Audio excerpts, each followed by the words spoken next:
15 years ago, a 16-year-old model of Indonesian-American heritage tied the knot with a 30-year-old prince from Kelantan. At first, they seemed happy despite their age difference. But just a year into their marriage, the young model fled, causing a national scandal.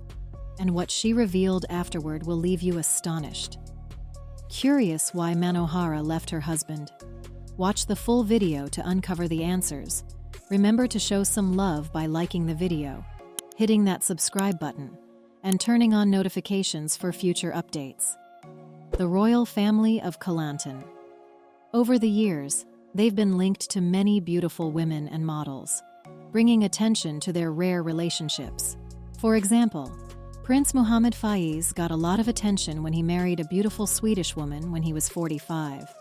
Also, Sultan Muhammad V's marriage to Oksana Vojvodina, a Russian beauty, made a lot of noise because they were very different ages.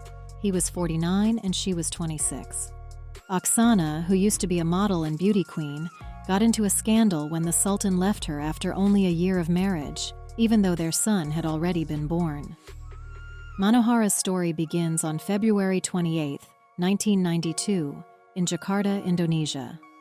Raised in a multicultural household, she grew up navigating the complexities of her dual heritage. Little did she know that her life would intersect with royalty in a whirlwind of events that would capture the world's attention. Manohara's parents split up as a toddler, so she grew up with her mom.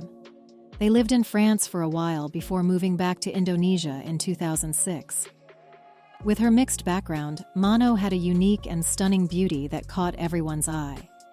When she was only 14, scouts spotted her, and she started her career as a model. She quickly gained fame, and even made it onto the list of Indonesia's 100 Most Precious Women by Harper's Bazaar Indonesia magazine.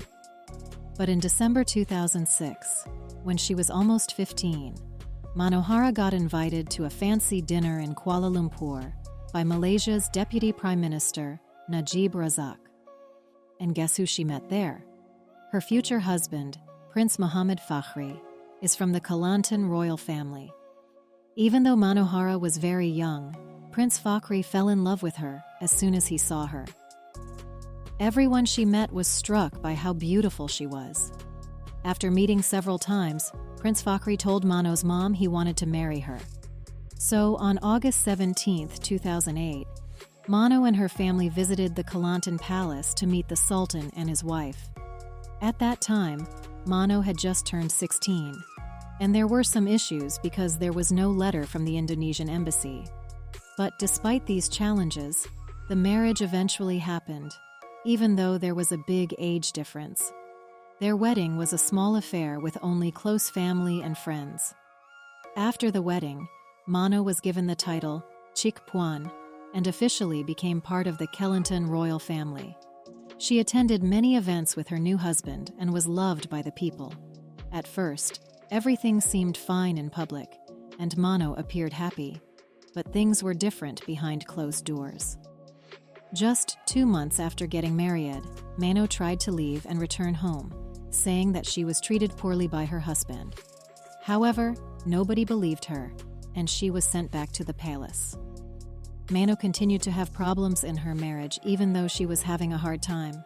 She had to deal with personal problems as well as the demands of a princess. Her life was hard at the time, and she felt like she couldn't get out of what she was in. Prince Fakhri, the bad wizard, tried to get Mano to stay with him a few times. He promised to buy her gifts, like a brand new car, and take her and her mother on an Umrah trip to Saudi Arabia. But Mano knew he was lying, and knew she had to get away.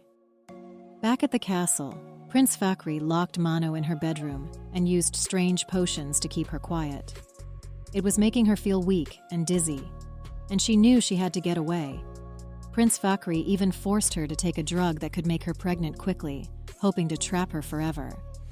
Mano had to deal with Prince Fakhri's abuse every day. She had to smile at social events even though she was scared. She tried to run away many times, but Prince Fakhri's guards were always close by and caught her. Then, in May 2009, a glimmer of hope appeared. Prince Fakhri's father, the king, fell ill, and they traveled to Singapore for his treatment.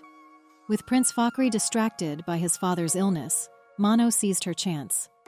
She bravely triggered the emergency alarm in a hotel elevator, calling for help.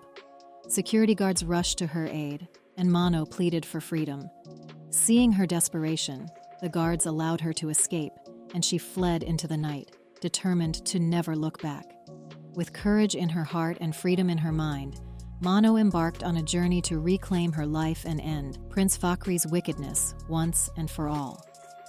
The fast-paced romance between Manohara and a prince took a shocking turn. Manohara quickly went back to Indonesia with the help of the U.S. Embassy after a wedding that seemed perfect and a move to Singapore. This exciting escape caused a media storm that messed up ties between the two countries. Manohara and her mother gave a scary picture of the marriage at a press meeting. Manohara talked about being treated like property and being sexually abused and harassed all the time, her voice shaking with emotion. She said these alleged incidents happened daily and made the connection unhealthy. She even broke the sad news that she had been raped before she got married, but she felt like she had to keep quiet. The prince, on the other hand, refuted the allegations. According to him, Manohara left willingly, and he accused her mother of manipulating the situation. This ongoing verbal conflict has now become a major global controversy. The relationship between Indonesia and Singapore is strained, and there is still uncertainty surrounding the truth of the situation. Only time, and perhaps legal action, will reveal the true story behind the scenes of this fractured fairy tale.